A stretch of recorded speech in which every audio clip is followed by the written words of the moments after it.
एक जागा जिथे प्रत्येक मशीन नाही तर एक संधी आहे स्वतःला घडवण्याची। ही जागा म्हणजे Chhajed fitness club, Rahuri factory मधील सर्वात विश्वसनीय आणि हायटेक जिम।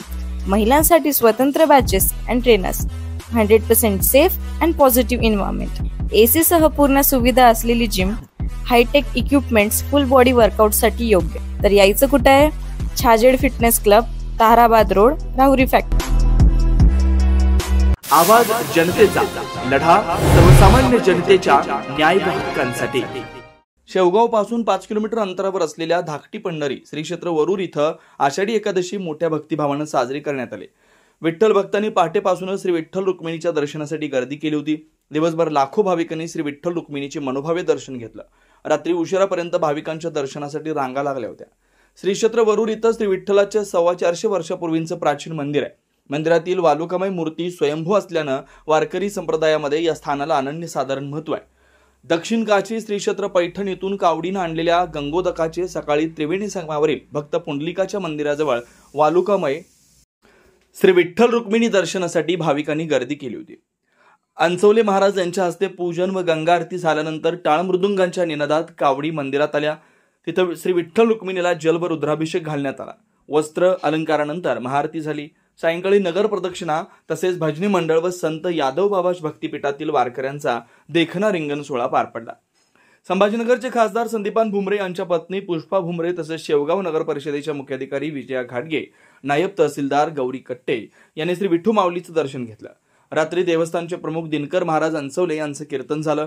आषाढी एकादशी उत्सवाच्या निमित्तानं ठिकठिकाणी सेवाभावी संस्था, संघटना तसेच सार्वजनिक मंडळातर्फे भाविक भक्तांसाठी फराळाची तसेच पिण्याच्या पाण्याची मोफत व्यवस्था करण्यात आली होती। या निमित्तानं रक्तदान व आरोग्य शिबिर पार पडलं। आवाज जनतेसाठी शिवलिंग सोनटक्के, शेवगाव। मुरारी कमननयन काना गोपिका सहारी प्रकटनी पतशोभे रुक्मिणी रम्यवामी सदय धवलातं विठ्ठलं चिंतयामी। अव्याहतपणानं अखंडपणानं चालू असलेला हा आषाढी महोत्सव धाकटी पंढरी वरून अनेक वर्षाची परंपरा असलेला हा उत्सव ग्रामस्थांच्या सहकार्यानं अत्यंत आनंदात उत्साहात अशा प्रकारे पार पडत असतो।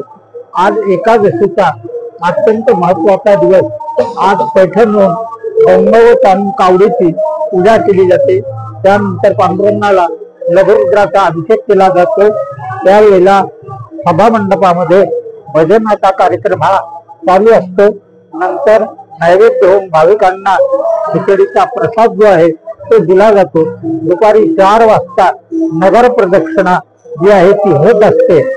रात्री 10 ते 12 हरिकीर्तन हरिभक्तपरायण दिनकर महाराज अंचवले यांचं होत असतं। आणि पौर्णिमेच्या दिवशी काला असतो, त्या दिवशी पालखी जी आहे पालखीचा सोहळा होत असतो आणि आलेल्या सर्व भाविकांना महाप्रसाद जो आहे तो त्या दिवशी दिला जातो। आणि प्रतिपदेच्या दिवशी संगीत भजनाचा कार्यक्रम होऊन या उत्सवाची सांगता जी आहे ती सांगता होत असते। अशी ही इथली परंपरा आहे। जे भाविक पंढरपूरला जाऊ शकत नाहीत ते भाविक भक्त वरूर श्री क्षेत्र वरूर बुद्रुक धाकटी पंढरी या ठिकाणी दर्शनासाठी येत असतात। जवळजवळ 30-35 वर्षाची परंपरा आहे की या गावामध्ये सकाळी 10 वाजता या ठिकाणी पाणी टाकून कावडी आणल्या जातात। वरूचे प्रत्येक घरातला माणूस जाऊन कावडी घेऊन येतो आणि त्या जलाभिषेकांनी पांडुरंग आणि विठ्ठल रुक्मिणीची पूजा केली जाते।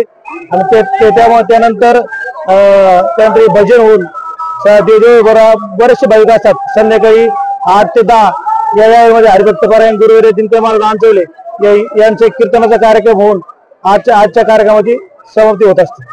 नवनवीन घडामोडी आणि सत्य बातमी पाहण्यासाठी आजच आमच्या YouTube चॅनलला सबस्क्राईब करा, शेअर करा आणि लाईक नक्की करा।